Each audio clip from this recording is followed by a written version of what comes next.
Shalom Bapak Ibu Saudara. Oke, puji Tuhan kita siap untuk dengar apa yang jadi pesan Tuhan buat kita semua, saya Bapak Ibu dan Saudara. Pesan Tuhannya adalah Tuhan rindu memberikan pertambahan atau perluasan. Katakan amin. Wow, cepat sekali amin ya. Tuhan rindu memberikan apa? Pertambahan atau perluasan. Wow, ini sesuatu yang luar biasa. Tapi kita bukan langsung telan begitu aja, tetapi kan kita juga mikir ya gimana nih kalau Tuhan berjanji gini, cara nyampe ke kitanya gimana? Nah, nanti kita akan belajar ya prinsip-prinsip apa yang terkandung lewat firman yang sebentar kita baca sama-sama. Oke, kita buka Mazmur 115. 115 ayat 14 sampai 15. Satu ayat yang mungkin kita nggak asing buat kita ya. Mazmur 115 ayat 14-15. Mau ajak kita baca sama-sama 1, 2, 3.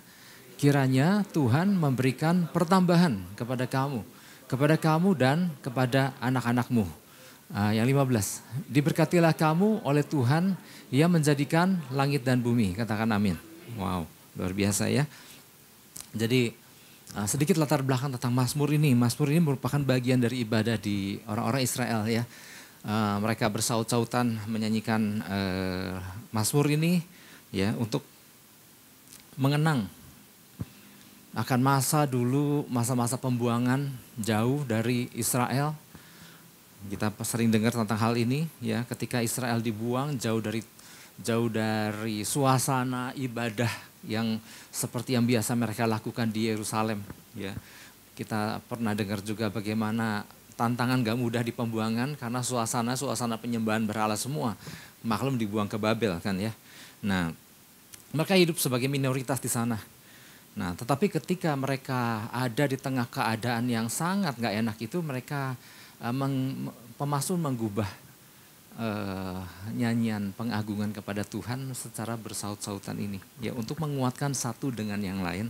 Ya, untuk selalu setia kepada Tuhan, mengingat Tuhan yang mereka sembah adalah Tuhan yang setia baik di dalam keadaan baik maupun di dalam keadaan yang gak baik. Ya, Tuhan yang punya rencana luar biasa sama umatnya sehingga mereka begitu yakin bahwa Tuhan berjanji untuk memberikan pertambahan kepada mereka. Ini jadi bagian daripada nyanyian yang mereka naikkan. Ya, Tuhan memberikan pertambahan. Ya, may the Lord give you increase more and more. Ya, to you and your children.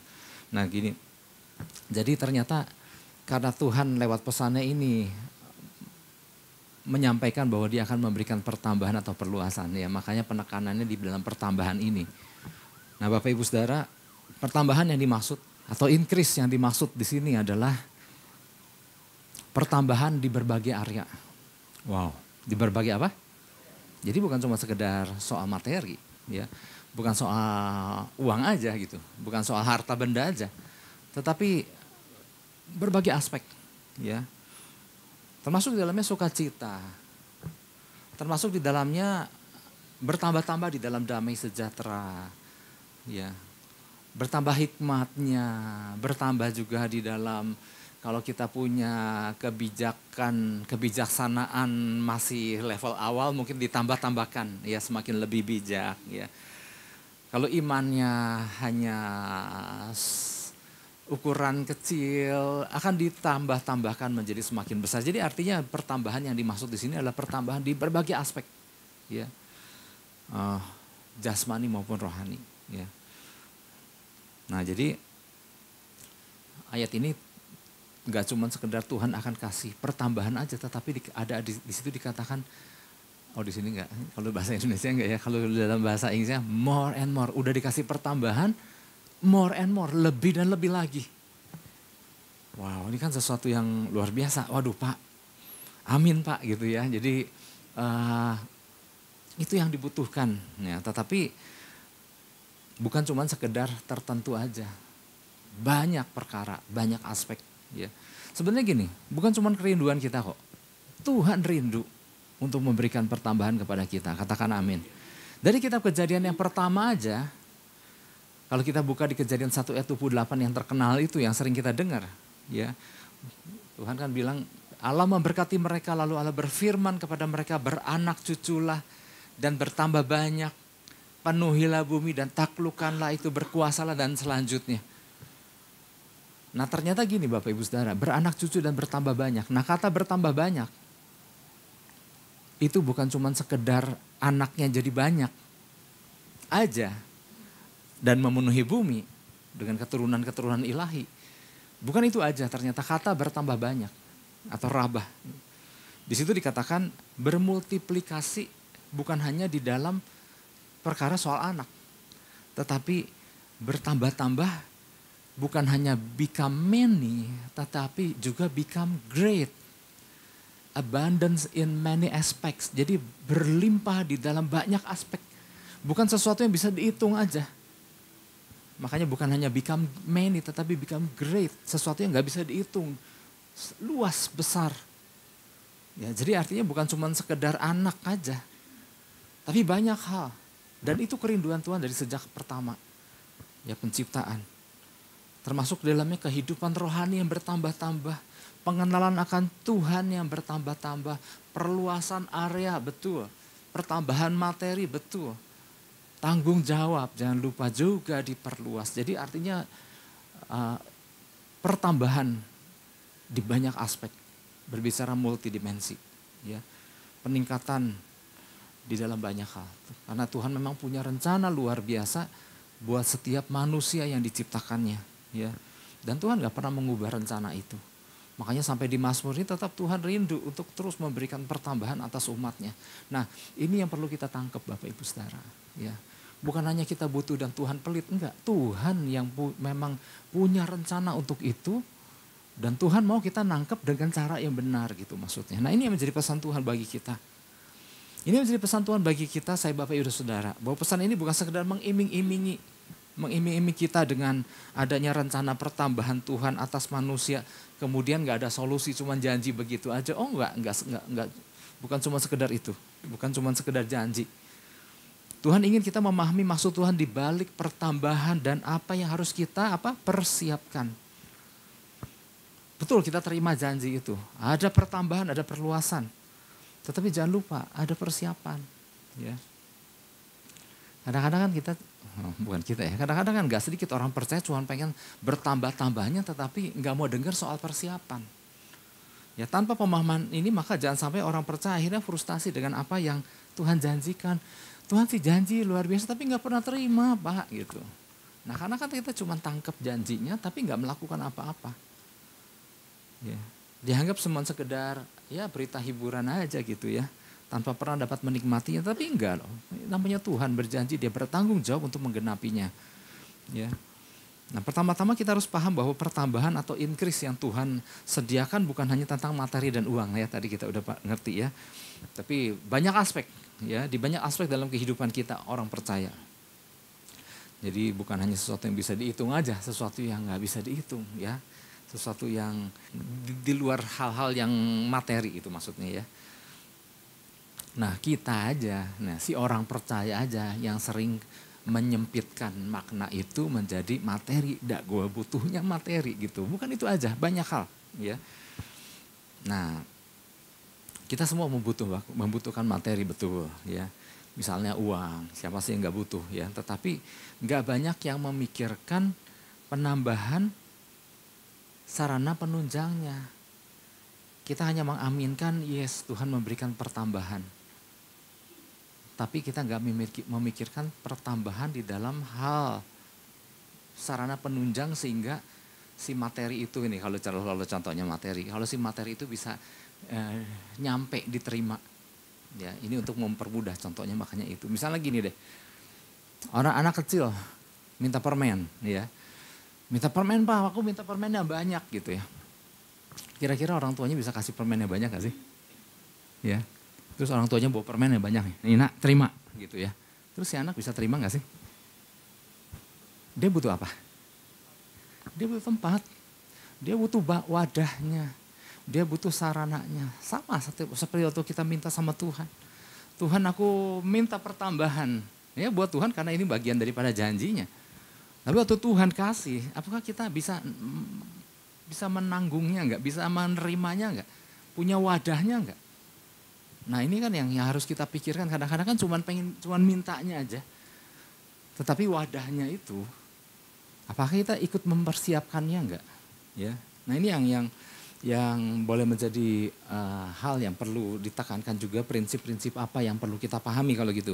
Nah, beberapa prinsip yang harus kita pahami berkaitan dengan pesan Tuhan ini ya, agar pertambahan atau increase yang Tuhan janjikan menjadi sesuatu yang nyata.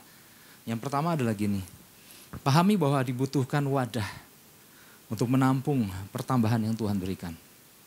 Dibutuhkan apa? Wadah untuk menampung. Jadi bukan cuma sekedar minta, bukan cuma sekedar klaim, tetapi kita mempersiapkan wadahnya. Kalau Tuhan kasih, mampu nggak nampung? Mampu nggak ngelolanya? Ya, Mazmur 115 ayat 12-13. Tuhan telah mengingat kita, Ia akan memberkati. Oh ya, ini kan saut-sautannya ya di ayat-ayat sebelumnya, nanti bisa baca secara keseluruhan sehingga kita paham. Oke, Tuhan telah mengingat kita, Ia akan memberkati kaum Israel, memberkati kaum Harun, ayat 13, memberkati orang-orang yang takut akan Tuhan, baik yang kecil maupun yang besar. Nah, kembali lagi ke 12 tadi. Di situ disebutkan ada 3 kelompok, ya. Ia akan memberkati kaum Israel, kaum Harun, dan kemudian orang yang takut akan Tuhan. Jadi memang masyarakat di sana ada kurang lebih ya 3 kelompok ini, orang Israel, ya, orang-orang Yahudinya, kemudian ada kaum imam, yaitu kaum Harun, dan kemudian ada yang ketiga disebut orang yang takut akan Tuhan. Dia lanjut itu di ayat 13-nya. Nah, orang yang takut akan Tuhan. Nah, orang yang takut akan Tuhan ini adalah orang-orang asing, ya, tapi mereka takut akan Tuhan. Ya, jadi ada 3 kelompok. Nah, tapi yang ditekankan adalah Ia akan memberkati kaum Israel, memberkati kaum yang tadi, di bagian terakhir memberkati orang-orang yang takut akan Tuhan, baik yang kecil maupun yang besar. Ya. Artinya untuk mengalami pertambahan itu diperlukan orang-orang yang mengalami Tuhan, orang-orang yang takut akan Tuhan, orang-orang yang siap untuk menerima, ya, siap untuk menerima. Nah, untuk jelasnya gini, mungkin kita ingat tentang kisah Raja Salomo. Dia seorang raja yang sangat diberkati Tuhan. Ya. Alkitab bilang nggak pernah ada raja seperti Salomo sebelumnya yang demikian luar biasa diberkatinya. Ya, bukan cuman oleh materi aja, tapi segala yang luar biasa. Dia terkenal juga dengan hikmatnya, ya. Dan sesudah dia nggak pernah ada raja lagi seperti Salomo. Nah, dengan kekayaan yang luar biasa ini, kira-kira apa pernah ada ayat di mana Salomo minta berkat, minta harta? Salomo nggak pernah minta harta. Salomo nggak pernah minta kekayaan sama Tuhan. Kita pernah mendengar penjelasan ini. Apa yang Salomo minta? Waktu dia menerima tahta, warisan daripada Raja Daud ayahnya. Dia melihat, wow, gimana caranya dia bisa memerintah rakyat dengan bijak, ya, bisa menghakimi dengan baik rakyatnya ini. Maka dia datangkan ke gunung Tuhan. Dan kemudian apa sih yang dia minta Salomo? Dia minta hikmat dan pengertian. Kalau di versi Tawarik dia minta hikmat dan pengertian, tapi kalau di 1 Raja-Raja, ya, kita bisa lihat 1 Raja-Raja 3 ayat 9-10. 1 Raja-Raja 3 ayat 9-10. Dia bilang minta hati yang faham. Dalam arti kata lain sama sih, minta hikmat dan pengertian. Hati yang faham untuk menimbang perkara, untuk menghakimi umatmu dengan dapat membedakan antara yang baik dan yang jahat. Sebab siapakah yang sanggup menghakimi umatmu yang sangat besar ini? Ternyata Bapak Ibu Saudara, bagi Tuhan, Salomo meminta hikmat dan pengertian ini merupakan wadah untuk menampung dari sekedar kemampuan untuk menghakimi umat Tuhan, bangsa Israel. Ya, dia minta hikmat dan pengertian sama Tuhan. Nah, waktu dia minta hikmat dan pengertian adalah baik di mata Tuhan yang diminta oleh Salomo, karena untuk memerintah bangsa pilihan Tuhan ini memang diperlukan raja yang bijak, dan Tuhan kabulkan hikmat dan pengertian yang diminta oleh Salomo. Nah, melihat apa yang diminta Salomo, hikmat dan pengertian, dan Tuhan kasih, wow, hikmat dan pengertian, maka Tuhan berpikir nih, bukan cuma bisa memerintah aja nih hikmat dan pengertian, maka dipercayakan pula sama Tuhan ditambahkan apa? Harta kekayaan. Kenapa? Dengan hikmat dan pengertian, maka Salomo dinilai mampu mengelola bukan manusia aja, tapi mampu mengelola segala harta, benda yang akan Tuhan percayakan. Jadi ternyata tanpa Salomo sadari, apa yang dia minta itu merupakan sebuah wadah untuk menampung banyak hal. Rakyat yang dipercayakan, harta kekayaan, dan segala apapun. Dan itulah wadah untuk Salomo bisa mengelola semuanya itu. Ya. Mungkin gak sedikit orang yang minta kekayaan sama Tuhan. Ya. Namun gak memikirkan wadah apa yang harus dia siapkan untuk membawanya, untuk mengelolanya. Ya. Perlu hikmat dan pengertian. Perlu hati yang takut akan Tuhan. Nah kalau itu udah kita siapkan, maka buat Tuhan kan akan mudah untuk mempercayakan, karena orang yang takut akan Tuhan ini akan mampu untuk mengelola. Orang yang apalagi punya hikmat dan pengertian akan mampu mengelolanya dengan baik. Ya. Nah jadi Tuhan betul berjanji akan memberikan perluasan dan pertambahan. Tetapi dari sisi kitanya, kita mempersiapkan diri untuk menjadi orang yang waktu itu dipercayakan, kita mampu. Tuhan melihat, oh ini mampu orang ini. Makanya di dalam perjanjian baru kan, perumpamaan tentang talenta kan, ada seorang tuan yang hendak melakukan perjalanan jauh. Dia mempercayakan kepada 3 orang hambanya. Ya kan? Yang satu diberikan 5 talenta. Yang satu diberikan 2 talenta. Yang satu diberikan berapa? 1 talenta. Dan di Alkitab dikatakan menurut kesanggupannya. Jadi kalau ada yang nanya kenapa yang 1 5, yang 1 2, yang 3 menurut kesanggupan. Jadi masing-masing punya kapasitasnya.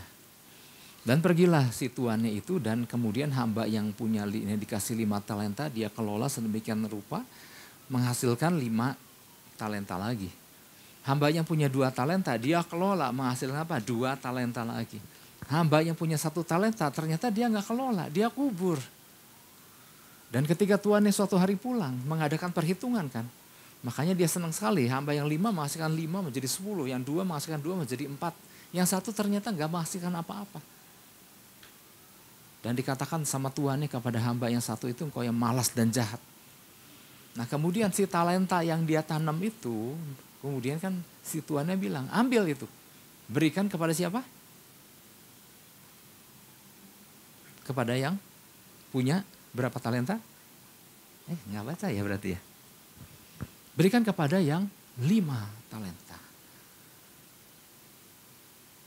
Nah ada pertanyaan lagi, kenapa udah 5 menghasilkan 5 kok ditambah lagi 1? Kenapa? Sang tuan melihat orang ini mampu. Maka ditambah-tambahkan. Kalau orang dunia kan bilang gini kan, udahlah kesian lah, dia cuma 1, dia nggak bisa ngelola, ayo yang gede kasih yang kecil. Ini kan itu prinsip dunia kan. Tapi kalau kita mau lihat dalam prinsip firman Tuhan, Tuhan melihat menurut apa? Kesanggupannya. Orang ini dikasih 1 aja dia nggak putarkan, dia tanam. Maka ambil itu yang 1, kasih kepada yang mampu mengelola maksudnya. Nah inilah artinya si orang yang punya 5 talenta itu dinilai cakep untuk mengelola apa yang dipercayakan. Nah maka kepada dia, maka ditambah-tambahkan. Ya prinsipnya sama. Tuhan sebetulnya nggak pelit kok. Katakan Tuhan nggak pelit. Tuhan nggak pelit. Tapi Tuhan nggak mau kasih sia-sia juga. Tuhan kasih kepada siapa yang siap. Tuhan kasih kepada siapa yang cakep mengelola. Tuhan kasih kepada ya siapa yang bertanggung jawab untuk apa yang akan diberikannya itu. Ya. Jadi untuk memperoleh pertambahan yang Tuhan janjikan adalah baik untuk kita mempersiapkan wadahnya terlebih dahulu. Makanya di dalam kisah talenta tadi kan, kemudian si tuannya bilang kan, kalau engkau setia dalam perkara-perkara kecil, engkau diberi tanggung jawab akan perkara yang lebih besar. Ada pertambahan, ada perluasan apabila setia dengan perkara-perkara kecil. Nah seringkali kan pegang uang kecilnya dibeliin rokok, gimana? Udah jelek buat orang lain, buat jelek buat diri sendiri. Dan bukan penyakit jasmani aja, itu penyakit rohani. Nah, gimana bisa dipercaya untuk hal-hal yang lebih besar gitu maksudnya. Atau contoh lain misalnya ya, bisa contoh lain apa aja. Ya. Pegang uang diberikan beli pulsa buat main game gitu. Untuk muas-muasin diri main game sampai kadang-kadang kan makanya beberapa kasus kan ada anak SMP bisa mati gara-gara main game. Kenapa? Kecapean.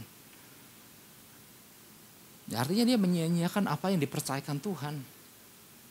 Kemampuan-kemampuan yang dipercayakan dia sia-siakan. Ya. Sedangkan Tuhan melihat kesetiaan kita di dalam mengelola seberapa yang ada pada kita terlebih dahulu. Ya, setia dalam perkara kecil diberi tanggung jawab itu perkara yang lebih besar. Tadi dikatakan Salomo minta hikmat dan pengertian. Di dalam beberapa ayat di Yesaya dikatakan roh hikmat dan pengertian. Roh pengenalan dan takut akan Tuhan. Di dalam Efesus roh hikmat dan wahyu. Itu apa sih? Bukan cuma sekedar minta hikmat, bukan sekedar minta hikmat dan pengertian. Tapi penuhi diri kita dengan roh Allah yang dahsyat itu. Kadang kan kita lebih gampang minta ya. Tuhan, aku minta roh hikmat dan wahyu. Aku minta roh hikmat dan pengertian. Tapi gini, apakah kita mengejar kepenuhan roh itu sendiri? Pas malam ini ya. Kadang-kadang kan terlalu malas untuk minta kepenuhan, mengejar. Tapi kita pengen hal-hal yang baiknya gitu ya kan. Dari Tuhan, pertambahannya maksudnya. Maka yang pertama jadi artinya pahami bahwa dibutuhkan wadah untuk menampung pertambahan yang Tuhan berikan. Butuh wadah, butuh kesiapan, ya, butuh sarana. Ya.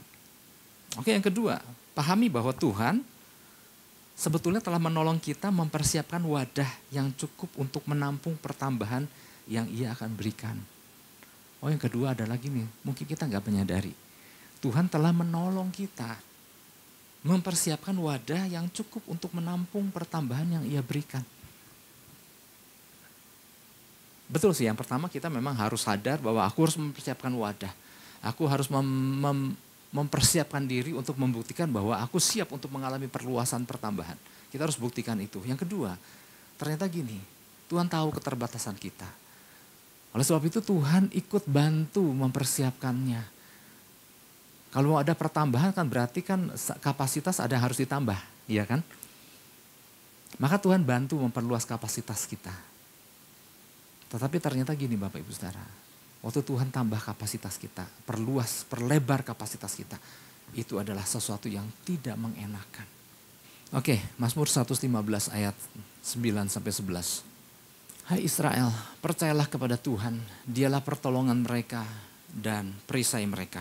Dan selanjutnya ya, diulang lagi, hai kaum Harun, percayalah kepada Tuhan, Dialah pertolongan mereka dan perisai mereka. Kemudian ada satu orang lagi, hai orang-orang yang takut akan Tuhan, percayalah kepada Tuhan, Dialah pertolongan mereka dan perisai mereka. Ini mungkin kita ada di kategori ini ya, orang-orang yang takut akan Tuhan tapi bukan orang Yahudi. Dialah pertolongan mereka dan perisai mereka. Kita diingatkan bahwa ada Tuhan loh yang tolong kita.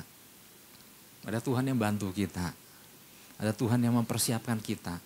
Ya, tanpa kita menyadarinya. Ya. Jadi ayat di atas adalah penggalan. Jadi Mazmur 115 ini ada 4 penggalan ya secara pembagiannya seperti itu. Nah, ini ada penggalan ketiga. Yang bermakna adalah gini, di tengah tantangan yang dihadapi, semua kaum, baik umat Israel, umat Israel, kaum Harun dan orang-orang yang takut akan Tuhan untuk tetap setia sama Tuhan. Ya, apa sih untungnya tetap setia sama Tuhan? Nah, jadi gini Bapak Ibu Saudara. Kunci untuk bertambahnya kapasitas dalam hidup kita adalah berani memutuskan. Apakah Tuhan diizinkan beracara enggak di dalam hidup kita? Nah, kalau Tuhan diizinkan beracara dalam hidup kita, artinya kita berani hidup kita ini kalau pernah nggak sih pakai baju kekecilan? Bajunya rada bahan karet atau celana dari bahan karet kekecilan. Kadang-kadang apa? Kita bantu men-stretch supaya pas, ditarik sendiri. Kadang-kadang sepatu kekecilan, aduh sayang nih. Dibalikin udah nggak bisa, apalagi dikasih orang gitu. Jadi kita berusaha untuk men-stretch si sepatu itu. Ya, kadang-kadang dipakai ganjelan sepatu ya, di sini yang ahli sepatu mungkin ngerti, dipakai sepatu kaki-kaki yang dari kayu kan dimasukin di situ. Untuk apa? Di stretch. Nah kalau benda yang di stretch dia nggak ngerasa sakit. Tapi waktu Tuhan diizinkan beracara dalam kehidupan kita dan kita yang di stretch, sakit nggak nih Bapak Ibu? Sakit. Ya. Dipaksa untuk melebar. Di stretch itu sama juga dibawa keluar ke zona yang buat kita mungkin gak enak. Karena kita udah, orang manusia itu memang nyaman dengan zonanya. Ya makanya ada zona nyaman. Tapi kalau dibawa ke zona yang berbeda, itu sama aja dengan hidupnya di stretch. Dibawa ke sebuah wilayah yang gak enak. Oh itu kayak kita lagi di stretch itu. Kalau kain mah, kalau celana tadi atau sepatu tadi sampai bunyi kerek gitu ya. Dan itu gak enak banget. Tuhan lagi membawa kita ke wilayah yang gak enak itu. Dengan tujuan apa? Dengan tujuan kita di stretch semakin lebar kapasitasnya. Ya, melebihi zona nyaman ya di dalam menghadapi tantangan sehingga apa? Kapasitas kita menjadi lebih besar. Tujuannya baik, Tuhan mau memperluas kapasitas kita supaya bisa bertambah-tambah. Karena Tuhan berjanji memberikan pertambahan. Tapi bagian kitanya waktu diperluas, waktu ditarik, dibetot, sedikit dipaksa, krek gitu. Wah itu yang memang bisa ampun-ampunan gitu ya. Masa-masa yang gak enak. Tapi buat di sisi manusia, ketika terjadi hal itu, dia teriak Tuhan jahat. Tapi buat Tuhan yang melakukan itu, Tuhan lakukan buat kebaikan si manusia karena dia baik. Dia gak mau kita ada di dalam satu wilayah terus menerus yang gak pernah berubah. Tuhan mau bawa kita semakin naik. Katakan amin. Menjadi kepala bukan jadi ekor. Semakin naik bukan jadi turun. Nah bagian waktu di bawah naiknya itu, bagian waktu diperbesarnya itu yang gak enak. Kita tentu pernah mendengarkan ilustrasi ulat dan ulat sampai menjadi kupu-kupu kan. Ada berapa fase? 3 fase ya. Fase ulat, fase kupu-kupu, pompong ya. Ulat ke pompong, terus lalat, kupu-kupu. Nah dari ulat ke pompong kita tahu ada satu proses, singkat cerita udah di kepompong aja. Dari kepompong sebenarnya kan masanya nggak lama. Ya, saya masih ingat masih kecil kan saya sering menyelidiki si kepompong itu kan di dalam itu ada, sebetulnya si kupu-kupu itu udah ada di dalam. Dan kita sering mendengar penjelasan jangan keluarin kupu-kupu dari kepompong, biarin keluar sendiri. Nah masa-masa si kupu-kupu yang masih sayapnya juga masih nempel, masih lengket gitu di dalam kepompong, biarlah dia berproses sendiri. Memang ada satu lendir yang mengisi dalamnya kepompong itu dan itu menjadi mungkin makanannya ya. Tetapi hari berjalan di tengah proses peregangan untuk dia keluar dari kepompong itu mungkin masa-masa yang gak enak. Tapi sebetulnya itu adalah masa di mana si kupu-kupu lagi dilatih si otot-ototnya untuk keluar. Nah kalau kita bantu katanya, kalau kita bantu si kupu-kupu keluar, ya lepaslah dia. Dan kemudian yang saya pernah lakukan, yang gak pernah hidup. Jadi tetap aja mati dengan keadaan basah gitu. Nah ternyata biarkan dia berproses, biarkan dia mengalami masa-masa yang gak enak itu. Dengan tujuan apa? Lagi di stretch, lagi dikuatkan beberapa bagian-bagian daripada tubuhnya, sama dengan waktu Tuhan membawa kita mengizinkan Tuhan beracara dalam hidup kita dan dibawa ke sebuah wilayah yang gak enak. Itulah masa dimana sebetulnya lagi dipersiapkan seperti si kupu-kupu akhirnya ketika keluar dari kepompong. Kelihatannya kayak lelah, tapi kemudian gak lama mengembanglah si sayapnya. Terbanglah menjadi kupu-kupu indah yang kuat. Seperti itulah cara Tuhan mempersiapkan kita. Tetapi seringkali di proses pada waktu kita di stretch itu ya, itu yang membuat respon-respon yang salah terjadi. Dan ini yang seringkali akhirnya nggak menjadi kupu-kupu yang kuat, tapi menjadi kupu-kupu yang akhirnya lemah. Ya, kenapa? Protes. Kenapa Tuhan lakukan ini? Kenapa kok nggak selesai-selesai? Kenapa orang lain kok enak? Kenapa ini dan itu? Ya.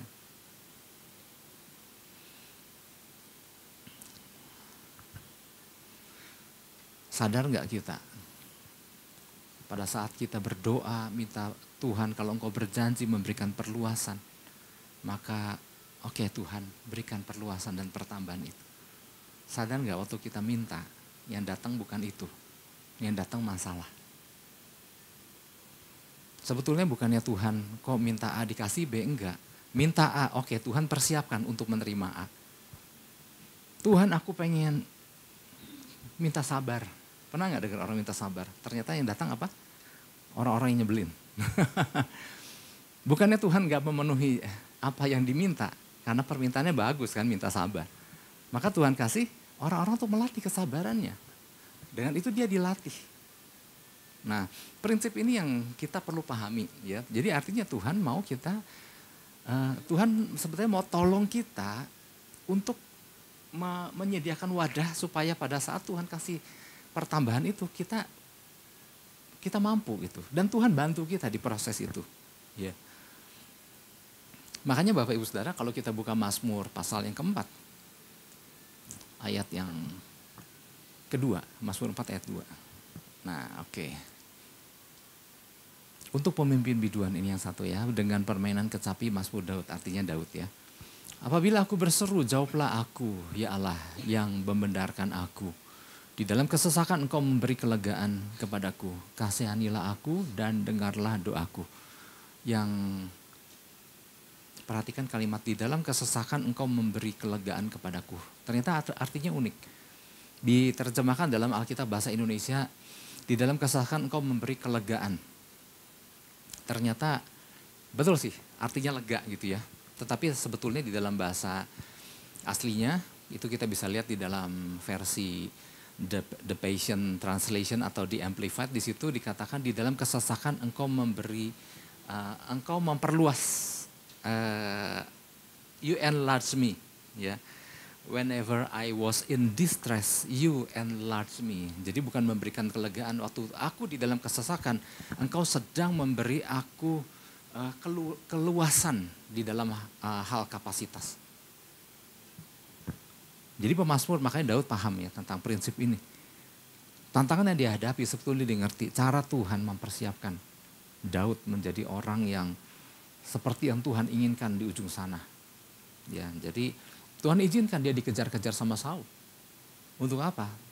Meskipun kadang-kadang ampun-ampunan juga ya, dikejar sama orang yang dia hormati dan orang itu pengen bunuh dia. Tetapi Daud menyadari bahwa di masa kesesakan itulah cara Tuhan untuk memperluas. Dia punya kemampuan, dia punya kapasitas. Makanya terbuktikan suatu hari ketika dia jadi raja, wah dia jadi raja yang udah teruji gitu ya. Sama dengan kisah Yusuf Bapak Ibu. Kita tahu Yusuf di ujung sebuah proses panjang 13 tahun. Ternyata Yusuf dipercaya banyak hal. Perluasan yang luar biasa. Sebagai pengelola di Mesir, orang kedua setelah Fir'aun, dia diberikan kemampuan untuk mengelola. Ya, 7 tahun kelimpahan dia kelola dengan baik sehingga ketika datang 7 tahun kelaparan, Mesir menjadi sebuah pusat di mana orang-orang seluruh dunia, seluruh bumi dikatakan datang ke Mesir menghadap Yusuf dan minta pertolongan. Dan gimana Yusuf membagi-bagikan dengan baik, mengelolanya dengan luar biasa. Persiapan 7 tahun itu dia persiapkan lumbung-lumbung yang dahsyat. Nah, dari mana sih Yusuf dapat kemampuan untuk bisa memperoleh kemampuan mengelola perluasan yang demikian luar biasa? Itu proses 13 tahun itu. Lihat dari setiap proses demi proses yang Yusuf jalani, dia lakukan, ada nggak Yusuf salah berespon di situ? Sampai ya proses yang ternikmat sekalipun waktu digoda sama istri Potifar, dia mampu untuk berespon benar. Maaf tuanku, betul rumah ini dan seluruh harta miliknya dipercayakan kepada aku, tetapi kecuali engkau, karena engkau istri Potifar. Ini keren banget, banyak orang jatuh di situ. Tahapan demi tahapan dilalui Yusuf. Padahal hati penuh tanda tanya, kenapa hidup jadi begini. Nah itulah yang dikatakan hidupnya Yusuf lagi di-stretch, gak enak keluar dari zona nyaman. Tadinya hidupnya nyaman banget. Tapi waktu Tuhan pengen perluas, Tuhan bawa dia fase demi fase. Kita ngerti karena kita baca di Alkitab dari ujung ke ujung. Nah buat yang Yusuf yang ngejalanin yang gak gampang. Karena apa? Di ujung sana dia baru menyadari bahwa selama ini Yusuf mungkin bilang ini, untung gue berespon benar. Oleh sebab itu mari Bapak Ibu Saudara, ketika Tuhan menjanjikan adanya pertambahan atau perluasan, sama-sama buat setiap kita ya. Mungkin Tuhan bawa kita ke sebuah wilayah yang gak enak ya, tapi sadari bahwa kita sedang dipersiapkan untuk itu. Kita lagi di stretch, kita lagi dimampukan untuk bisa menerima perkara-perkara luar biasa itu. Dan kalau Tuhan berjanji memberikan pertambahan, jangan cuma berpikir itu hanya soal materi saja. Segala yang apapun ya. Tadi maka dikatakan bukan hanya become many, tetapi menjadi become great. Ya, abundance in many aspects. Yang ngerti katakan amin. Yang mau mempersiapkan diri katakan sama-sama amin. Dan beri tepuk tangan buat Tuhan Yesus. Haleluya.